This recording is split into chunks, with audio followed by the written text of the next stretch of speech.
I want to confess something to you that I have never fully spoken about in public. And perhaps it will sound strange, coming from someone who has spent his entire life studying the human psyche. There was a period in my life, after my break with Freud, when I felt completely unmoored from myself.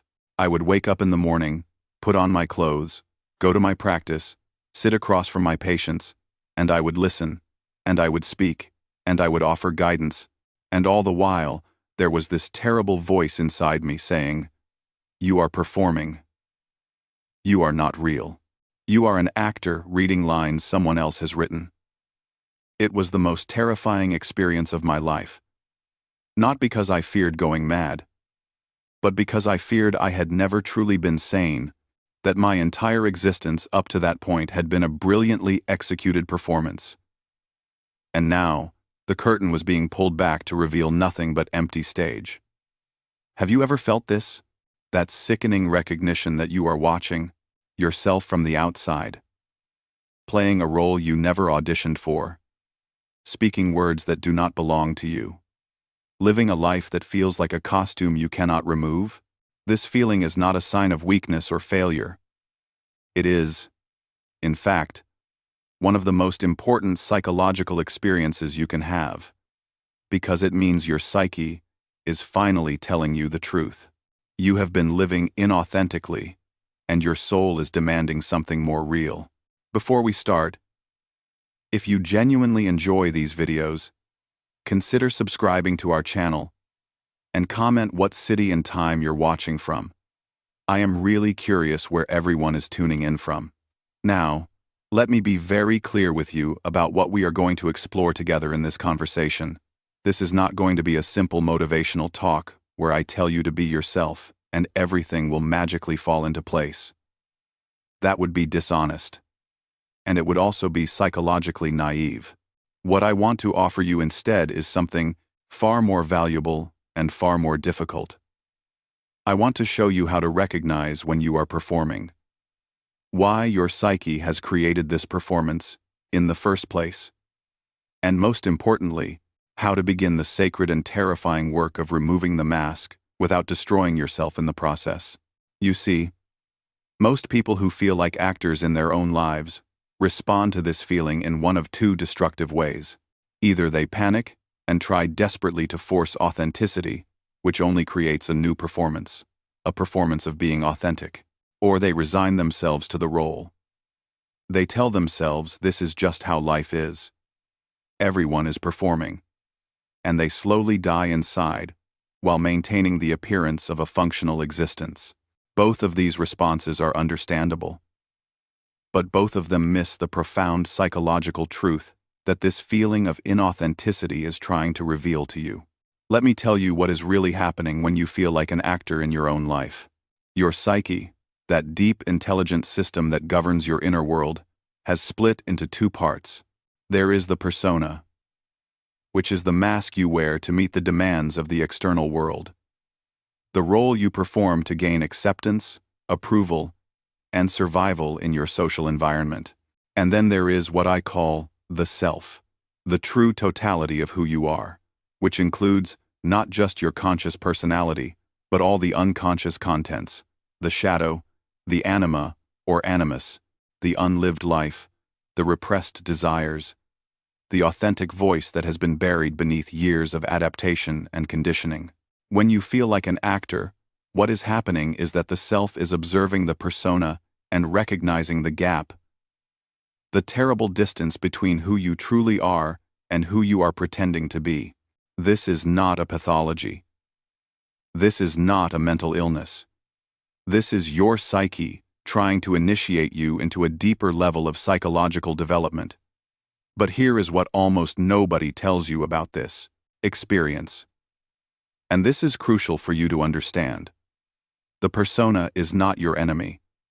The persona is not some evil, false self that you need to destroy in order to become authentic.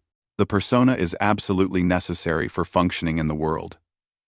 You need a social mask.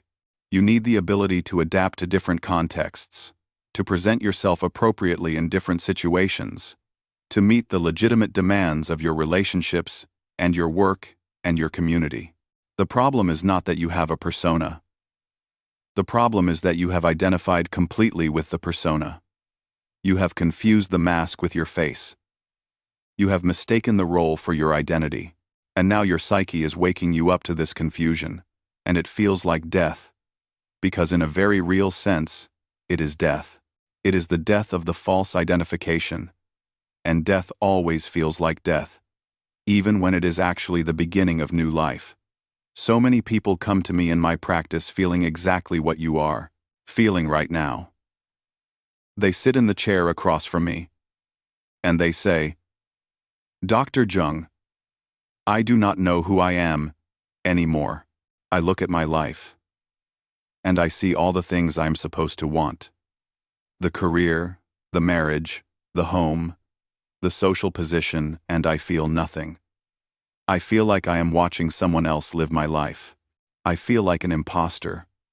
And when I hear this, I do not try to reassure them that they are not imposters, because the truth is, they are imposters, and so are you. And so am I, whenever we are living from the persona alone. The question is not how to stop being an imposter. The question is how to become conscious of the imposture, how to understand why we created this performance, and how to begin the process of integrating the persona with the deeper self so that our outer life begins to reflect our inner truth.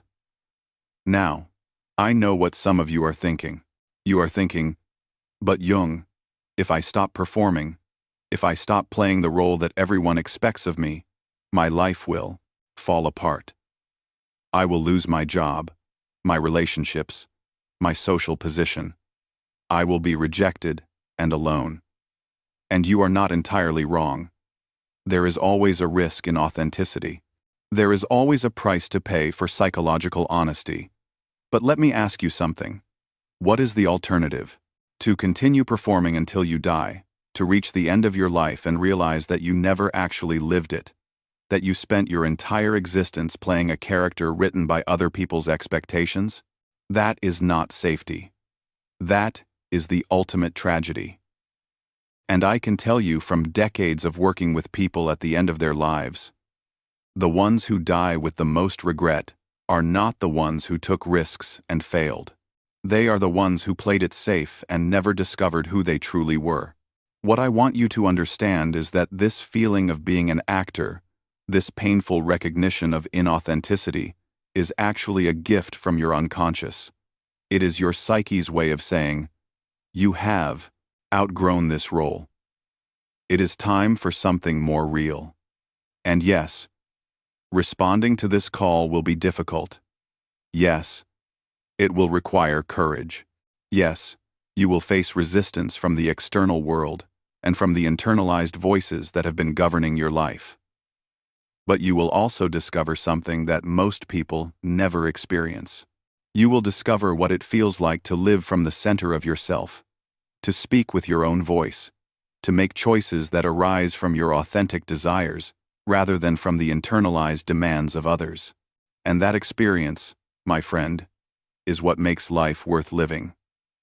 I want to share with you now 3 questions that I have developed over many years of psychological work, 3 questions that can help you begin this process of differentiation between the persona and the self, between the performance and the authentic life. These are not simple questions. They are not meant to be answered quickly or superficially. They are meant to be lived with, meditated upon, journaled about, explored deeply over time. But if you engage with these questions honestly and courageously, they will begin to reveal to you where you are performing, why you are performing, and what wants to emerge from beneath the mask. Before I give you these 3 questions, I want to tell you a story that will help you understand the psychological territory we are entering. When I was a young man, perhaps in my early 30s, I was already establishing myself as a psychiatrist of some reputation. I had studied with the great Bleuler. I had become Freud's chosen successor. I was publishing papers, giving lectures, building a successful practice. From the outside, everything looked perfect. I was the very image of professional success and intellectual achievement. But inside, I was dying. I would sit in meetings with my colleagues, and I would hear myself speaking, offering opinions, making arguments, and it was as if I was listening to a stranger. The words were technically correct. They were intelligent. They were what a successful young psychiatrist should say. But they had no life in them. They came from the surface, from the persona, from the role I was playing. But they did not come from my depths. And then one day, I was walking alone in the forest near my home, and I came upon a stream, and I sat down by this stream, and I began to play with stones and water, like a child. I built little dams and villages and bridges, completely absorbed in this simple childlike activity. For the first time in months, perhaps years, I felt real. I felt like myself. Not Dr. Jung, the psychiatrist. Not Jung, the protege of Freud.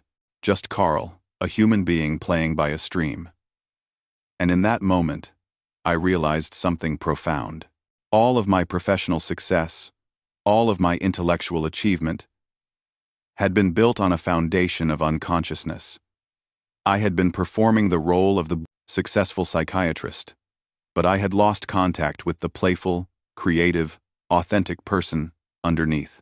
This realization terrified me, because I understood that if I was going to truly serve my patients, if I was going to truly contribute something real to the world, I would have to go down into the depths of myself and discover what was actually there, beneath all the performance, beneath all the professional adaptation.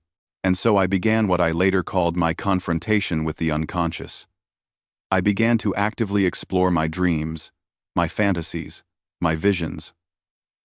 I would spend hours by that stream, playing with stones, letting images emerge, dialoguing with the figures that appeared in my inner world.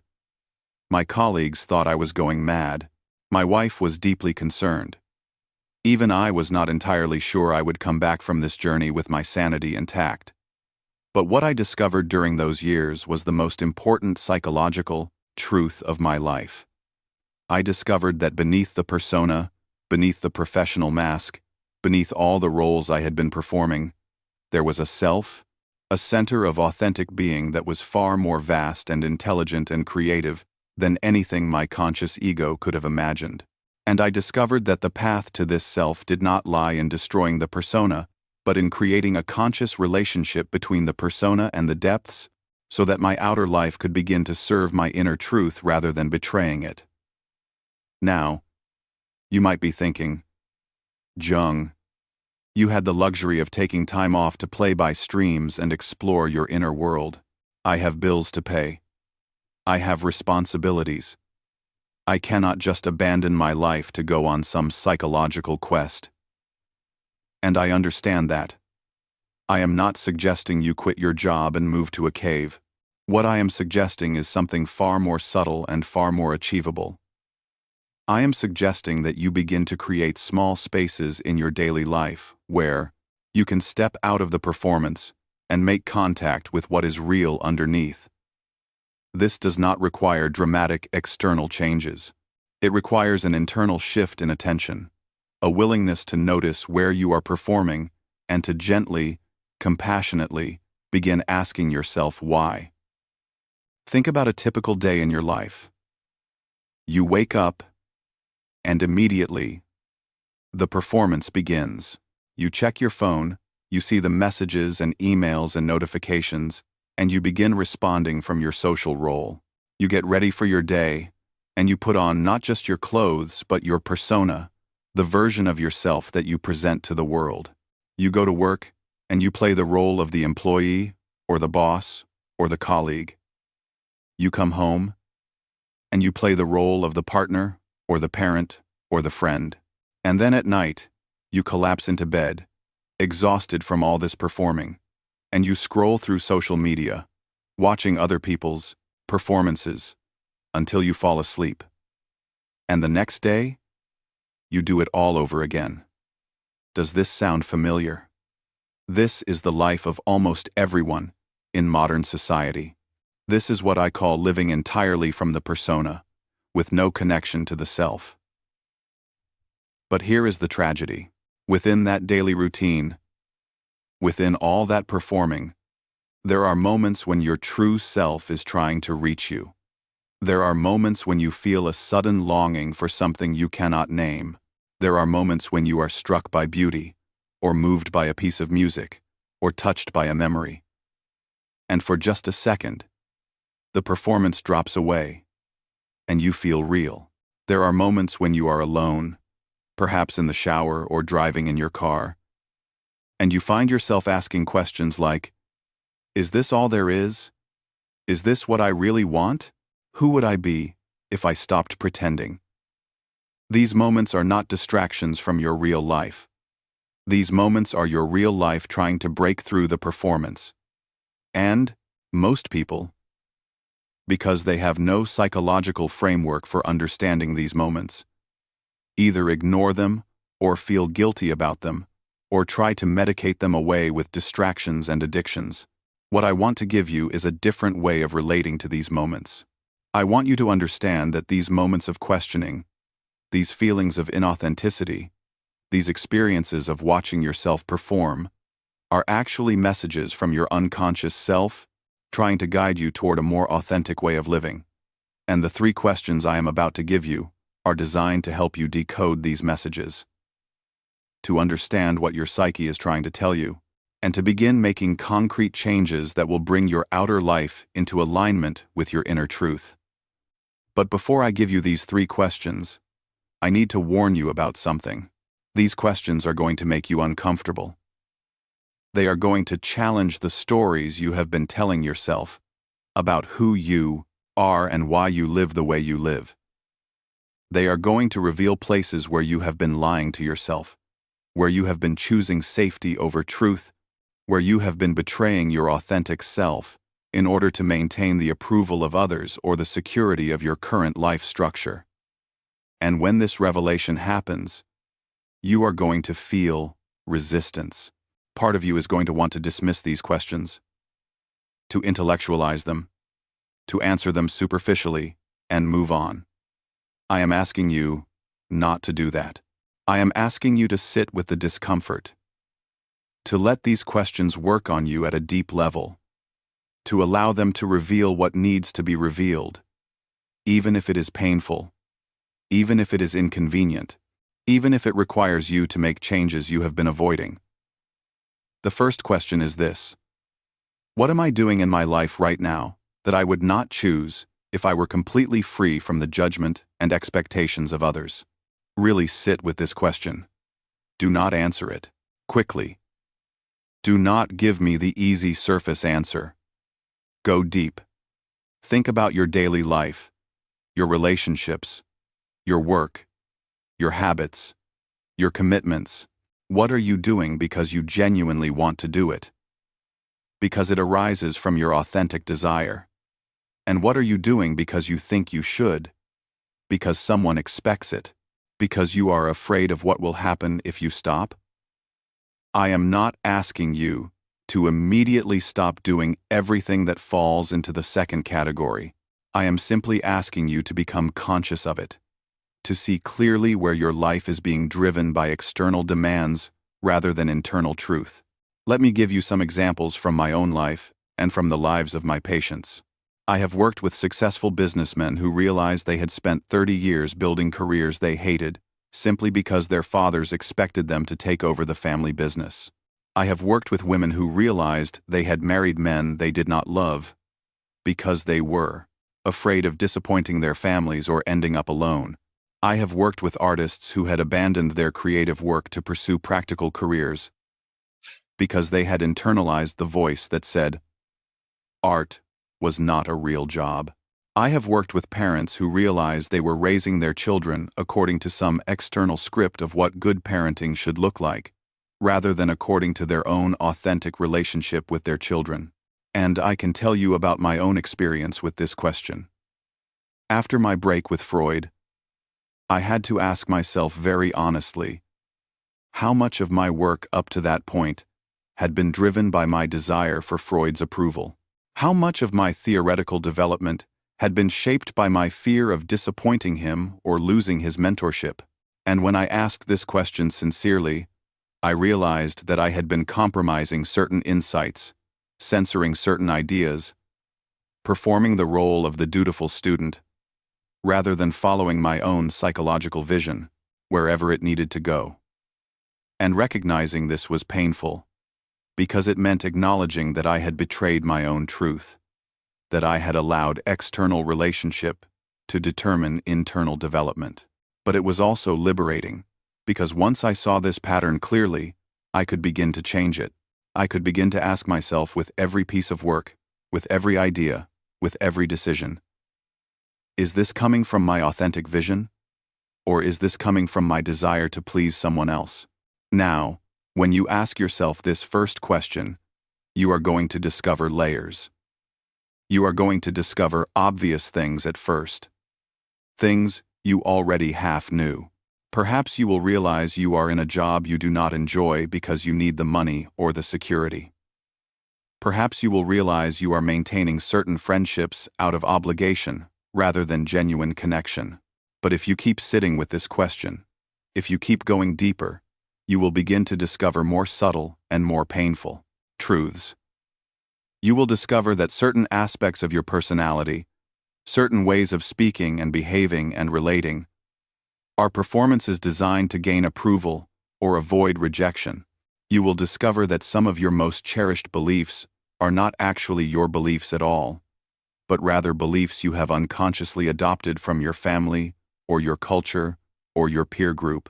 And here is what is crucial to understand. When you make these discoveries, you are going to feel shame. You are going to judge yourself for being inauthentic, for being weak, for allowing yourself to be shaped by others' expectations. But I want you to resist this self-judgment, because it is counterproductive and psychologically naive. You did not create these performances out of weakness. You created them out of intelligence. As a child, as a young person, you had to adapt to your environment in order to survive, in order to receive love and protection and acceptance. The persona you developed was another brilliant survival strategy. The problem is not that you created this persona. The problem is that you are still living entirely from this persona, even though you are no longer that vulnerable child who needed to perform in order to be safe. So when you discover where you are performing, I want you to approach this discovery with compassion. Say to yourself, "Ah, I see. This is a pattern I developed to protect myself. This is a role I learned to play in order to survive. And it served me well at the time. But now I am strong enough. I am conscious enough. I am ready to begin living more authentically." This compassionate awareness is the beginning of real psychological change. Shame and self-judgment will only drive the pattern deeper into the unconscious. Compassionate awareness brings it into the light, where it can be transformed. The second question is this: what does my body tell me about the life I am living? Now, this question might seem strange to you, especially if you come from a Western intellectual tradition that sees the body as separate from the mind, as simply a vehicle for the rational consciousness. But I can tell you from decades of clinical experience that the body is extraordinarily intelligent. The body knows when you are performing. The body knows when you are betraying your authentic self. And the body will send you messages, symptoms, signals, trying to wake you up to this betrayal. The question is, are you listening? Let me be very specific. When you are living inauthentically, when you are spending your days performing roles that do not align with your true self, your body will tell you. You will experience chronic tension, particularly in the neck and shoulders and jaw, because you are literally holding yourself in a fixed position, maintaining the performance. You will experience digestive issues, because your system is in a constant state of low-grade stress, never fully relaxing, never fully digesting, always on alert. You will experience fatigue that is not relieved by sleep, because you are not just physically tired, you are soul tired, exhausted from the constant effort of maintaining a false self. You will experience a kind of numbness or disconnection, as if you are living in your head and have lost contact with the sensations and feelings of your body. I have seen this pattern hundreds of times in my practice. A patient will come to me with some physical symptom, back pain, or headaches, or stomach problems, and they will tell me they have been to many doctors. They have had all the tests, and no one can find anything physically wrong. And when I begin to explore with them the psychological context, when I ask them about their work and their relationships and their daily life, a picture begins to emerge. They are living in a way that violates their authentic nature. They are in a marriage that feels dead, but they stay because of the children or the financial security. They are in a career that drains their life force, but they stay because they have invested so many years, or because they are afraid to start over. They are maintaining relationships with family members who are toxic, but they cannot set boundaries because they are terrified of the guilt or the conflict. And as we talk, as they begin to acknowledge the ways they are betraying themselves, something remarkable happens. They begin to feel their body again. They begin to notice the chronic tension they have been ignoring.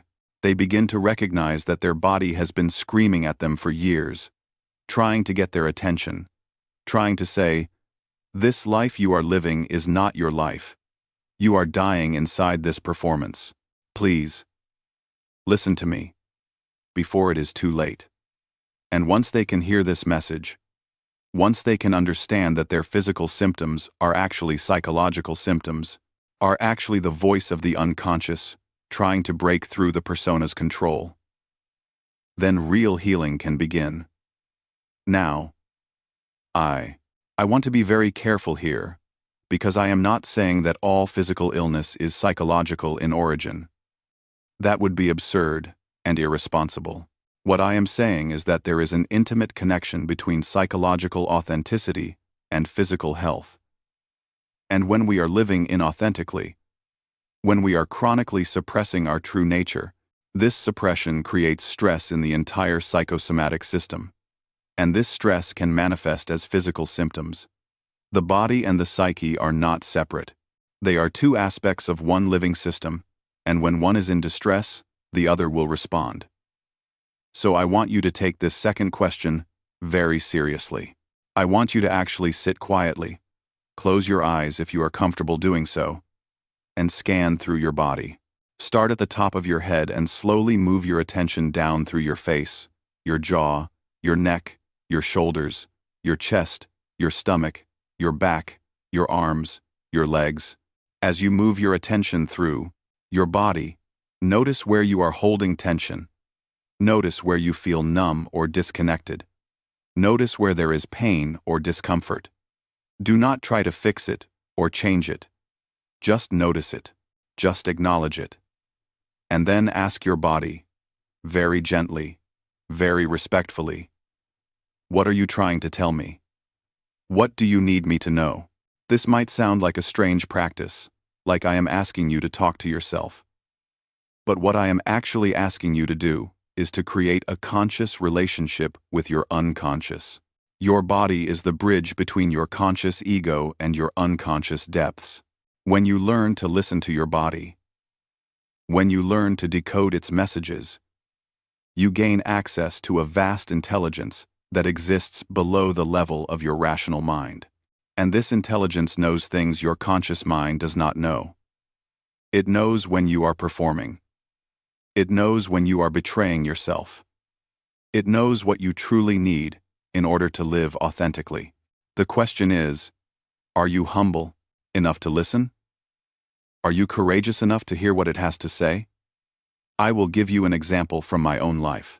During the years of my confrontation with the unconscious, the years after my break with Freud, I began to have a recurring physical sensation.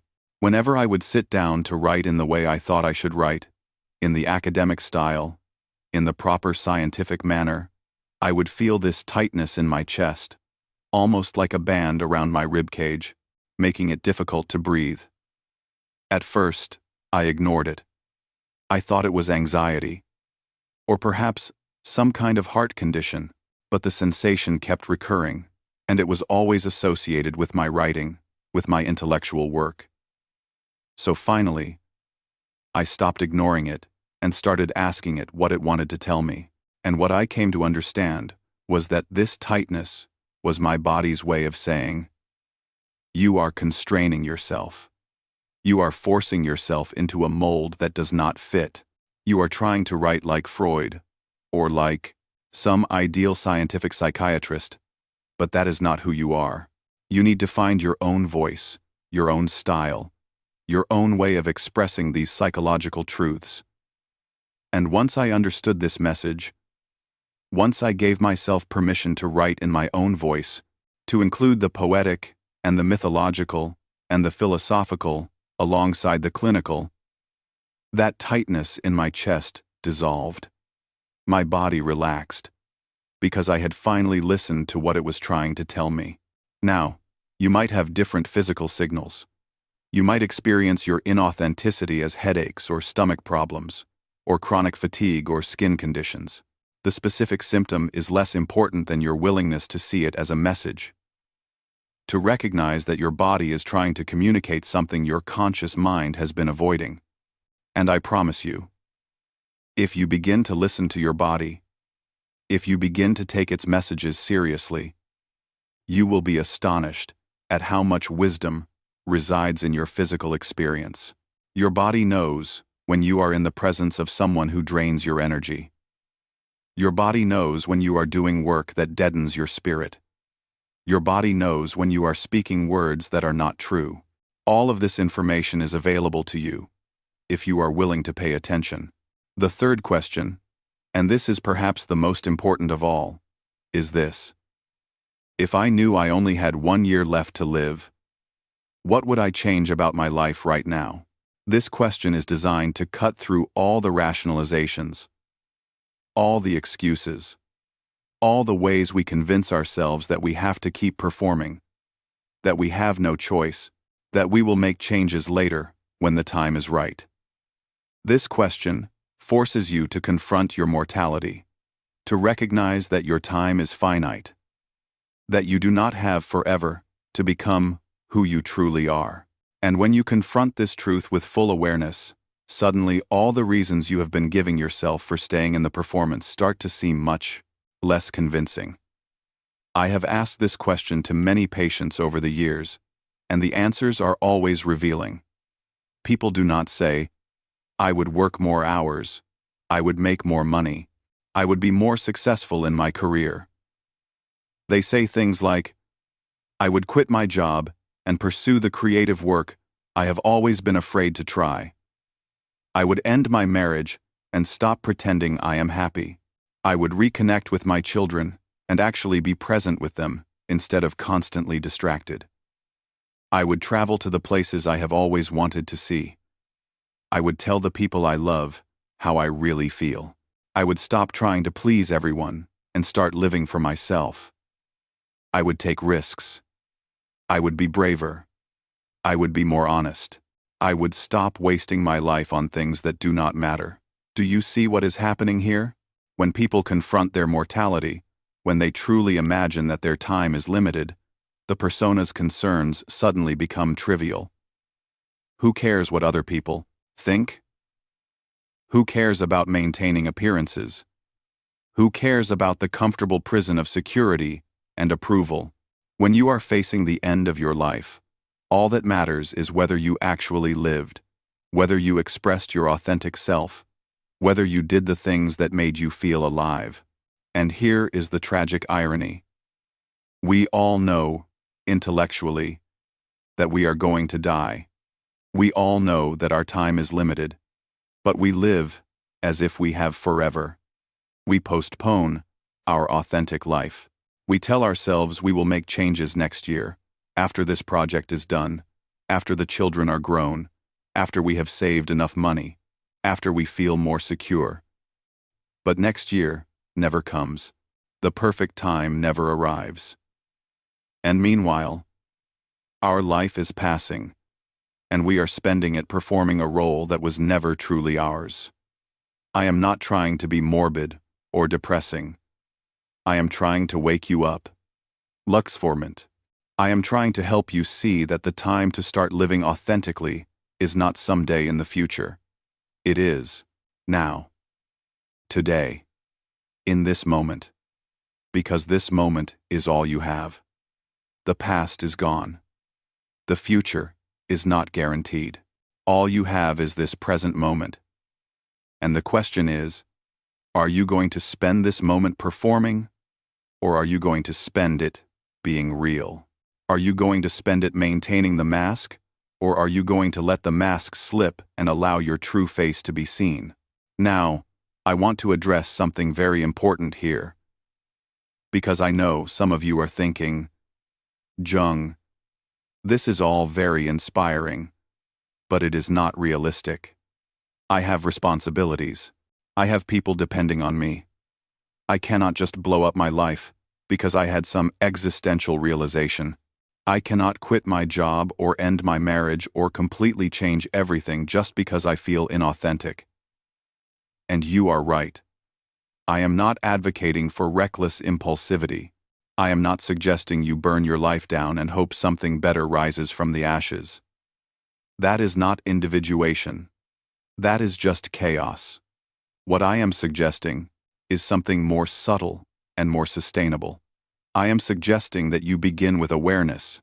You use these 3 questions to become conscious of where you are performing, why you are performing, and what your authentic self actually wants. And then, from that place of conscious awareness, you begin to make small changes. You begin to create space in your life for authenticity. You begin to say no to things that drain you. You begin to say yes to things that enliven you. You begin to speak more truthfully in your relationships. You begin to set boundaries where you have been boundaryless. You begin to honor your needs and desires, not in a selfish way, but in a way that acknowledges you are a human being with an inner life that deserves respect and attention. These small changes will feel revolutionary, because they are revolutionary. Every time you choose authenticity over performance, every time you honor your true self, instead of the internalized demands of others, you are breaking a psychological pattern that may have governed your entire life. And these breaks, these small acts of authenticity, they accumulate. They build on each other. They begin to shift the balance of power in your psyche, so that gradually, over time, you are living more from yourself and less from your persona. You are still in the world. You are still meeting your responsibilities. You are still maintaining appropriate social behavior. But now, there is a realness underneath it. Now there is a sense that you are living your life, not someone else's script. Let me tell you about a patient of mine, a woman I will call Maria. Maria came to me in her mid-40s, and she described herself as successful on paper. She had a good marriage, 2 healthy children, a career as a lawyer in a prestigious firm, but she told me she felt like she was sleepwalking through her life. She would get up every morning, and she would go through the motions, and she would do everything she was supposed to do. But she felt no joy, no vitality, no sense of meaning. She said to me, "Dr. Jung, I look at my life from the outside, and I should be happy. I have everything I am supposed to want. So why do I feel like I am dying inside?" I asked her the 3 questions I am sharing with you now. And as she answered them, as she began to explore her responses, a picture began to emerge. She realized that she had become a lawyer not because she wanted to be a lawyer, but because her father had been a lawyer, and he had always pushed her in that direction, and she had wanted his approval so desperately that she had never questioned whether this was actually her path. She realized that her marriage, which looked fine from the outside, lacked any real intimacy or emotional depth, because both she and her husband had been performing the role of the perfect couple rather than being vulnerable and honest with each other about their real feelings and needs. She realized that she had become so focused on being the good mother, the successful professional, the dutiful daughter, that she had completely lost touch with who she actually was underneath all those roles. And when she made these realizations, she went through a period of deep grief. She wept for the life she had not lived, for the years she had spent performing, for the authentic self she had abandoned in order to meet everyone else's expectations. But after the grief came something else, came a kind of quiet determination. She decided she was not going to blow up her life, but she was going to start making changes. She began by carving out time for herself, just 1 hour every morning before anyone else was awake, where she would sit with her journal and her thoughts and begin exploring what she actually wanted. She began speaking more honestly with her husband about her feelings, which was terrifying at first, but which gradually began to create a real connection between them, instead of the polite distance they had been maintaining. She began setting boundaries at work, saying no to projects that did not align with her values, even if it meant she was not on the partner track anymore. She began exploring creative interests she had abandoned years ago, taking painting classes, reading poetry, allowing herself to play. And the transformation I witnessed in this woman over the course of our work together was remarkable. She did not become a different person. She became more herself. The performance began to drop away, and what emerged was a woman with depth and vitality and presence. She told me near the end of our work, "I feel like I am finally inhabiting my own life. I feel like I am here. In my body, in my experience, in a way I have never been before. And yes, it is harder in some ways. People do not always like it when you stop performing. Some of my colleagues think I have changed, become difficult. My parents are confused. But I do not care anymore. Because I am finally real. I am finally living my life, instead of watching myself live someone else's idea of what my life should be. This is what I want for you. Not some fantasy of the perfect, authentic life where everything is easy and everyone approves, but the real, difficult, beautiful experience of actually living your life, of being present in your experience, of expressing your authentic self, even when it is inconvenient or uncomfortable or risky. This is what makes life worth living. This is what gives life meaning and depth and vitality. Now, I want to take these 3 questions and give you a very practical way to work with them, because I know that left to our own devices, most of us will answer these questions superficially and then move on. We will not do the deep work required to actually let these questions transform us. So, here is what I want you to do. I want you to get a journal, something you can write in by hand, not on a computer. There is something about the physical act of writing that engages the unconscious in a way that typing does not. And I want you to dedicate this journal to exploring these 3 questions over the course of the next month. For the first 10 days, work with the first question. What am I doing in my life right now that I would not choose if I were completely free from the judgment and expectations of others? Spend at least 20 minutes each day writing about this question. Do not censor yourself. Do not worry about being logical or organized. Just let yourself write freely, exploring different areas of your life, noticing where the performance is, why you think you created it. What you are afraid will happen if you stop. As you write, you will begin to notice patterns. You will begin to see the same themes emerging again and again. These patterns are important. They are showing you the core places where you have abandoned your authentic self. For the second 10 days, work with the second question. What does my body tell me about the life I am living? Again, spend at least 20 minutes each day with this exploration.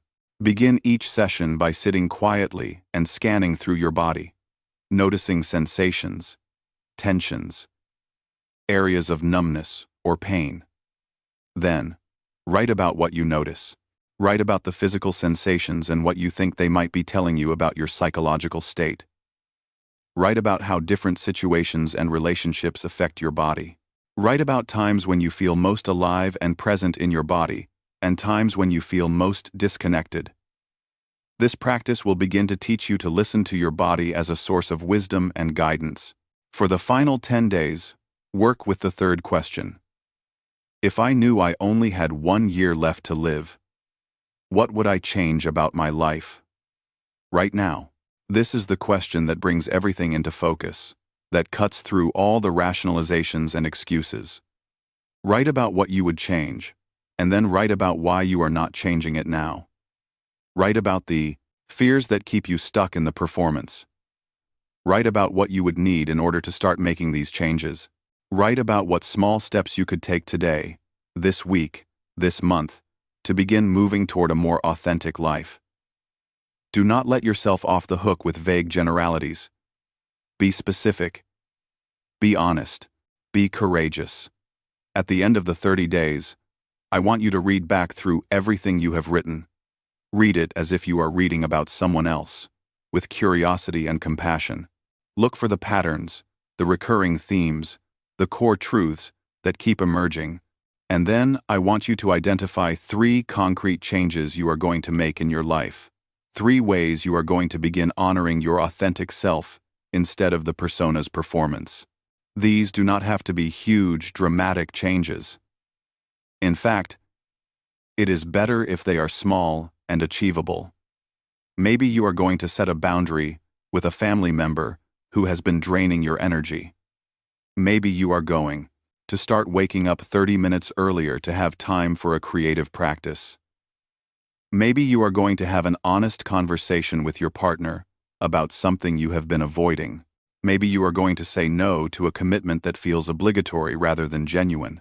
The specific changes matter less than the fact that you are choosing them consciously, from a place of authenticity rather than performance. And here is what is going to happen. When you make these small changes, when you begin choosing authenticity over performance, you are going to feel resistance.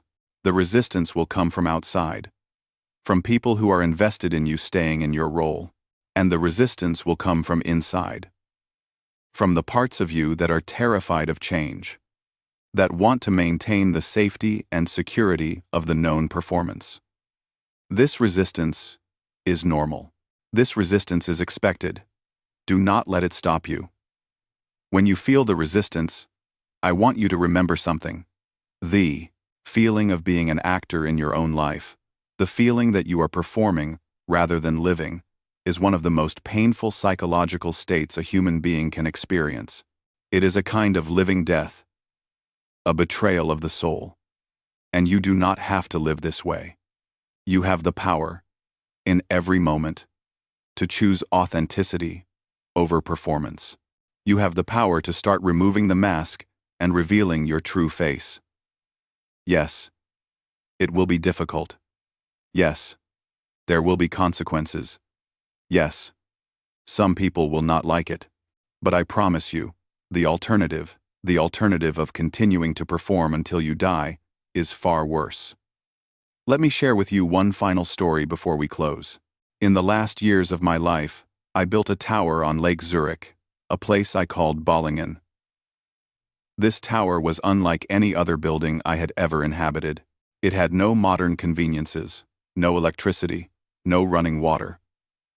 It was made of stone, built with my own hands over many years, adding sections as my understanding of the psyche deepened, and people would ask me, "Jung, why do you come to this primitive place? You are a successful psychiatrist. You could live in comfort. Why do you choose to live like a medieval peasant?" And I would tell them, "When I am in Ballingen, I am not Dr. Jung. I am not the famous psychiatrist. I am not anyone's idea of who I should be. I am simply myself, a human being in direct contact with stone and water and sky. I cook my food over a fire. I draw my water from the lake.